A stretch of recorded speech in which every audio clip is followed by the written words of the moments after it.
What's up? It's me, John Butter, and today I want to talk about the movie Wish Upon. If you'll remember, Wish Upon is about Claire Shannon, just your average teenage girl who comes across an ancient Chinese box that grants her wishes. However, she soon finds that with every wish she makes, someone close to her dies. Now, I first saw Wish Upon on opening weekend on a Saturday afternoon, and nobody else was in the theater, and for good reason too.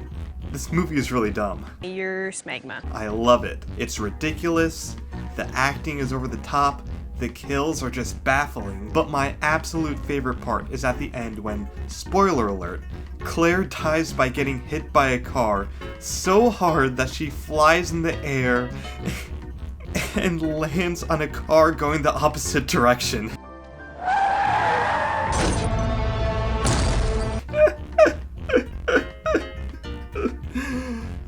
We have fun. Now, this ending has stuck with me for a while.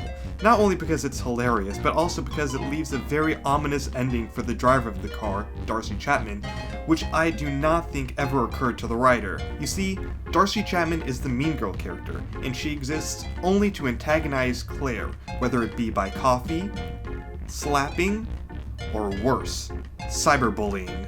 But in the end, by sacrificing her life, Claire unknowingly unleashes the ultimate revenge on Darcy, which is a vehicular manslaughter charge. Now, before we continue, I just want to clarify, I'm well aware that this car accident is not 100% Darcy's fault.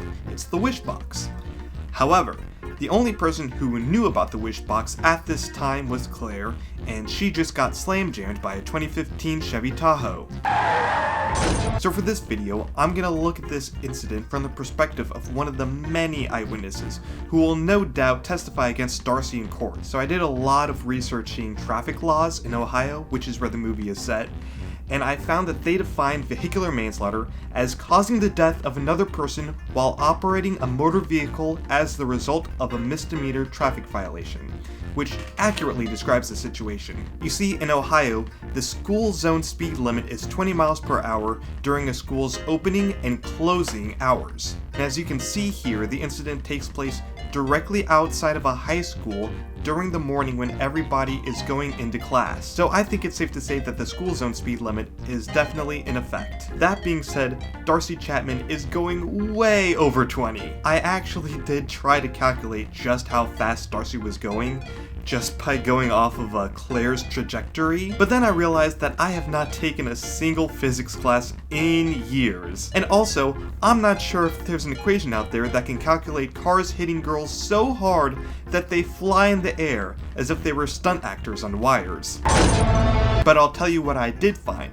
You see, according to data collected by ProPublica, on average, you have a very high chance of surviving getting hit by a car if it's going at 20 miles per hour. And the chances of dying go up drastically as the speed increases. And as you can see here, Claire never stood a fucking chance. Like, even if that other car wasn't there, she still would have been a goner. And also, before Claire's even hit, you can hear Darcy slam on the brakes. She wasn't even going full speed.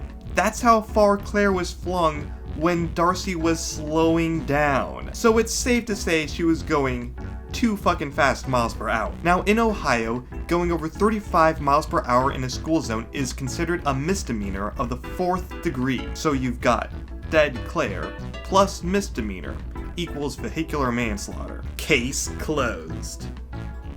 Not. Did you really think I would end it there? Because now I have to ask, why was Darcy going that fast? And how did she not see Claire? I mean, granted, Claire shouldn't have stepped out into the road like that, but it's not like there was something blocking Claire from Darcy's view. My guess is that she was distracted by something.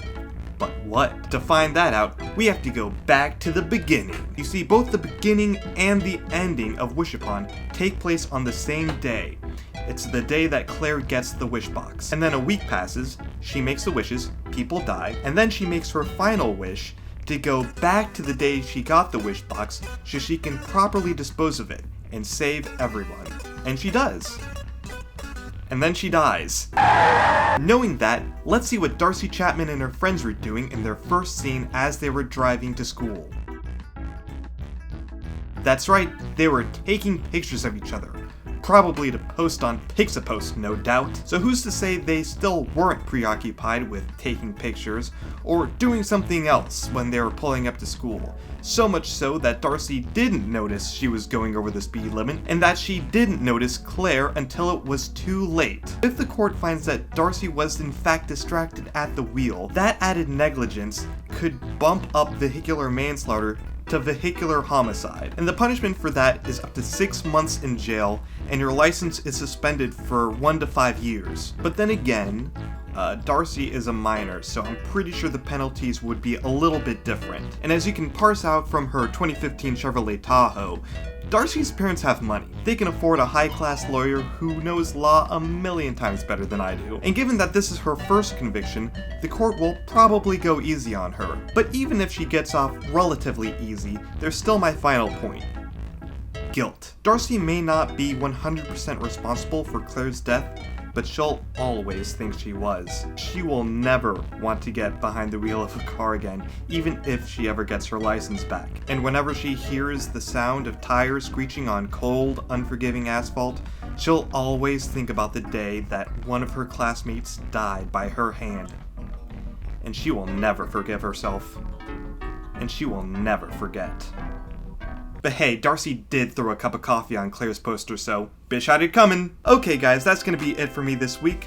Thank you very much for watching. I just want to give a quick shout out to Ricard Olson, who just signed up for me on Patreon. That's right, I now have a Patreon. If you can visit the link below and help support my channel, that would be really cool. You get cool perks like getting to see my videos a day early, and the first 10 people who sign up, regardless of what tier they choose, get a shout out from me. I've already shout out 3 people so far, so you've got 7 spots left. Hey! That being said, have a great day, John Butter fandom.